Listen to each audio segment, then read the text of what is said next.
Hello students, मैं आपके सामने आज chapter 3 a pair of linear equation two variables का एक टॉपिक लेके आई हूँ। Graphical method of solution of a pair of linear equation.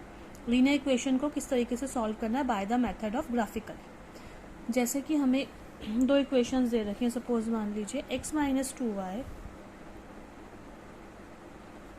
Is equals to 0 and 3x plus 4y minus 2 is equals to 0।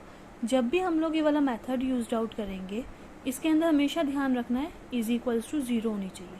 अगर हमें दे रखा है यहाँ पे 2 दे रखा है सपोज मान लो, तो हम इसको x minus 2y minus 2 is equals to 0 कर लेंगे और नेक्स्ट हमारी है ही 3x plus 4y minus 2 is equals to 0। अब हमारा जो a1 होगा वो x का कोफिशियंट होता है, b1 y का कोफिशियंट, c1 फर्स्ट टर्म का कांस्टेंट टर्म। बेसिकली हमारी ऐसे टर्म होती है ये। ऐसे ही a2 जो होगा हमारी सेकेंड टर्म का x का कोफिशियंट, y जो होगा हमारा b2 सेकेंड टर्म y का coefficient and c2 is constant term. तो यहाँ पे a1 is 1, b1 is minus 2 and c1 is minus 2। Similarly a2 is 3, b2 is 4 and c2 is minus 2। Sign का consider करेंगे।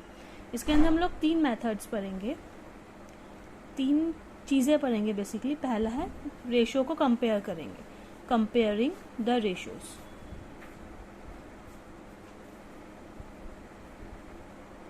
Ratios को compare करने के लिए फर्स्ट जो है हमारा है यूनिक सॉल्यूशन।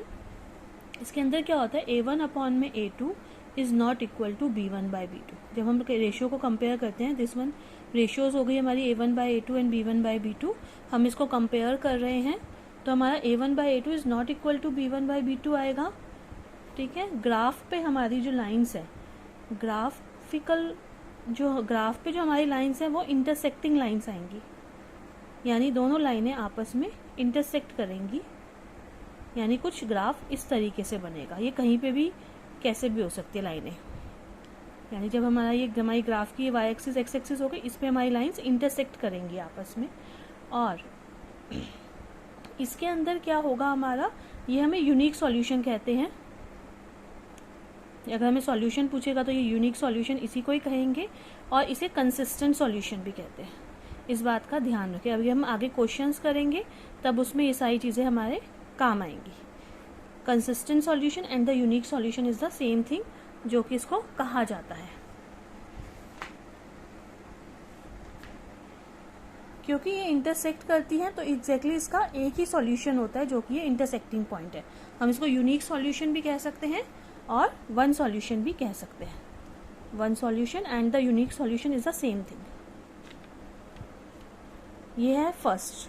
सेकेंड के अंदर क्या है, सेकेंड के अंदर क्या होगा, a1 अपॉन में a2 is equal to b1 upon में b2 is equal to c1 by c2। जब हम रेशियो को कंपेयर करेंगे, कोई सा भी क्वेश्चन हो सकता है जिसके अंदर अगर हम रेशियोज निकाल रहे हैं a1 बाय a2 इज, वो भी जैसे यहाँ पे भी 1 बाय 2 आ गया, यहाँ पे भी 1 बाय 2 आ गया, यहाँ पे it means it is a many solutions. Graphically से रिप्रेजेंटेशन क्या होगा, कोइंसिडेंट लाइंस होंगी। कोइंसिडेंट मतलब आप लोगों को पता ही होगा कि जो आपस के अंदर, जैसे हमारा ये ग्राफ है, एक लाइन के ऊपर ही दूसरी लाइन आ जाएगी बिल्कुल, which is known as coincidental lines. इसके अंदर क्योंकि एक लाइन के ऊपर ही दूसरी लाइन आ गई तो इसका सॉल्यूशन मैनी सॉल्यूशन होगा, इन्फिनाइटली एंड मैनी सॉल्यूशन। और ये भी सेम कंसिस्टेंट ही होगा। यूनिक सॉल्यूशन भी कंसिस्टेंट सॉल्यूशन के अंदर आएगा और इन्फिनाइटली मैनी सॉल्यूशन भी कंसिस्टेंट सॉल्यूशन के अंदर ही आएगा। थर्ड में जो होगा a1 अपॉन में a2 इज इक्वल टू, जब हम रेशियो को कंपेयर करें, is not equal to c1 by c2। First two ratios तीसरी रेशियो के इक्वल नहीं होगी। ग्राफिकल रिप्रेजेंटेशन में ये लाइंस आपस में पैरेलल होंगी, यानी पैरेलल लाइंस होंगी। इसका कोई सॉल्यूशन नहीं निकलता है, इसके अंदर कोई भी पॉइंट्स नहीं निकलते हैं, इसलिए इसे नो सॉल्यूशन कहते हैं और इसे इनकंसिस्टेंट कहा जाता है। ये बेसिकली बेसिक टर्म्स है जो हम आगे नेक्स्ट एक्सरसाइज के अंदर करेंगे।